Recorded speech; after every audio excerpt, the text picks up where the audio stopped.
One thing is when you're racing, in an emergency, the helicopter comes to pick you up or you just go completely solo.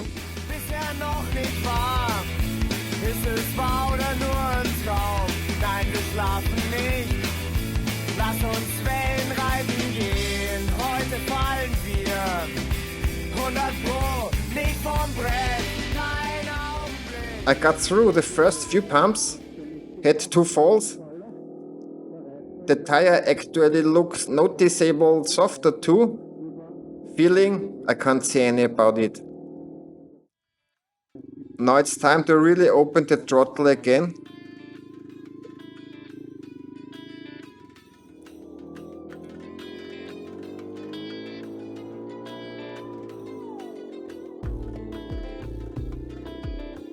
Wow, those are potholes. But of course, I'm not riding like a world champion, rally style. I'm just trying to get through it without crashing the bike into the sand another 10 times. Now I'm heading straight out onto the flatter ground just to be on the safe side. Then the first few kilometers are done.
I can't believe it.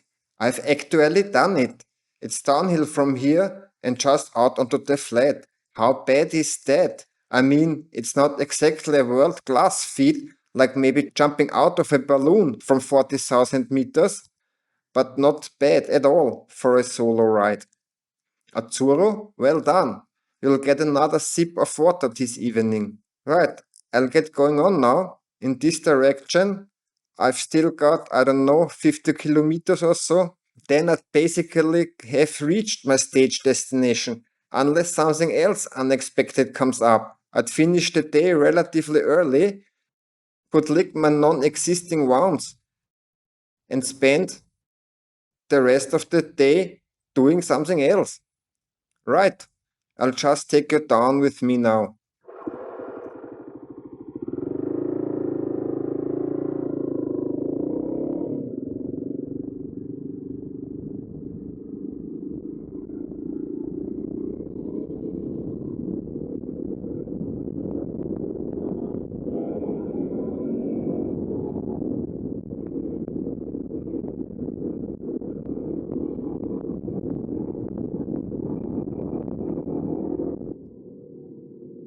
It's easy to say afterwards that it was simple, but you never really know beforehand what's in store for you.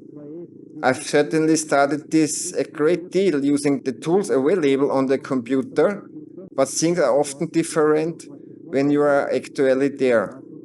A few of those bars made me wonder whether it was even feasible. I have to say, tough, that lucky I'd already been to Erkjebi in Morocco. Some of you might know it, and actually rode the 500 KX there back then. That was fun. Doesn't matter which gear, you just open throttle and the front wheel lifts out. In any case, we'd already practiced that a bit there, so to speak, 25 years ago or more. And then we just went over a few dunes and down the back, and suddenly it was like that. No, that was actually with the KTM, the 640. We rode there too. Suddenly, you're back up to 70, 80 going downhill. That was quite a good exercise for getting used to the speed. Yeah, as I said, I have to head in that direction now. The sand is, of course, still soft, but in principle, I'd say I fell over twice in the sand because, well, I just hadn't quite got used to it. And as always, riding faster is just the key. The only problem is that you never know what's behind the crest. So perhaps, as I said, that's doable in a race. When you're riding solo across the Sahara, you're bound to veer off course here and there and get stuck. Or rather, you just take the bend in advance. You ride back and try again, approaching it at a slightly different angle. That's the route now. Cross country. Off piste is what it's called, I think. Although there were tracks all the time anyway. Even there, between the deep sand dunes, the big sand dunes, I could still see car tracks. So it wasn't the first time anyone crossed it, but perhaps the first on a Kawasaki KLX. That could well be the case. Is there an entry in the Guinness Book of Records? I don't think so. You'd have to apply for that. In any case, pretty amazing. Personally, I'm certainly happy with it. Firstly, that my route planning, my route selection worked out so well, and that I was actually able to manage it. I've got a bit of sand in my shoes, but I reckon that's nothing to worry about now. I'll just roll out of there now. What the next village is called, no idea. I'll try to approach it from the back, so the green uniformed chaps don't think I'm up to something or anything like that, and hopefully everything will be fine then. As I've still got a bit of time, the destination is about 10 kilometers as the crow flies. I thought to myself, I've got coffee and I've still got some cake too, sort of Mannerschnitten. And I'm going to make myself another coffee now. which I'll enjoy with that fantastic view over there. Once again, out on the huge sand dunes. Having a coffee out in these surroundings, you don't do that every day. So it's a very special taste, so to speak. There's hardly any sand in the cup or mug either, and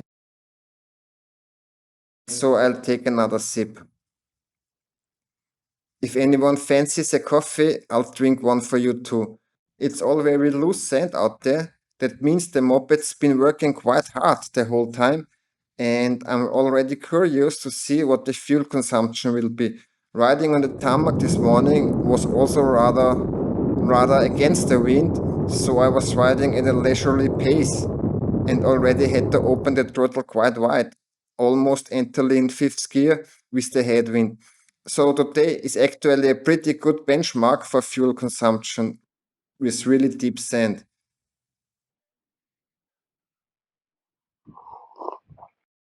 You just have to open the throttle even more. Yeah, essential, tough, I've mentioned this before, steering damper. Apart from the big fuel tank, I'd most say this is one of the most important accessories you can fit. Suspension, the second thing that's really important in my opinion. Power isn't a must. It's precisely that big tank that keeps you going. Even tough, I got it wrong with the fuel amount in Wadi Namus and had to trudge a few meters on foot, but in principle, that's 18 liters plus 2 liters in reserve. If I look at my own tank fill ups, this is what it looks here now. As I said back there, I think I spotted it earlier, is the next village. So we'll leave it at that for now. I've enjoyed a coffee and now I'm heading for the last 10 kilometers as the crow flies. And then, yes, I'll fill up and carry on. I've already passed the tarmac stripe here because I don't want to take it yet. And I suspect that I might then end up back in the green danger zone. I'm not trying to get into the village from the back, so I'm taking a wide detour around the black stripe. That was 11.40 liters over 230 kilometers. I've just borrowed a chisel and a hammer from the metalworking firm, and I've pre-tensioned the spring one more turn. Now, of course, I'm curious to see if I notice the difference and if it tastes better to me, so to speak. I'm getting kitted out again, meaning I'm putting my MX goggles back on. I've got them to hand. And I've put his two sons on the moped, and now we're off again. I'm riding through the side street. Up ahead, you might be able to see the gendarmerie's stop sign. After that is the petrol station. I passed by once without stopping. When I rode back, I didn't stop either. Nobody shouted, nobody said a word. Everything's fine. Out of the village. Out onto the track. Salam. Hello? Good? Nemza. Sorry?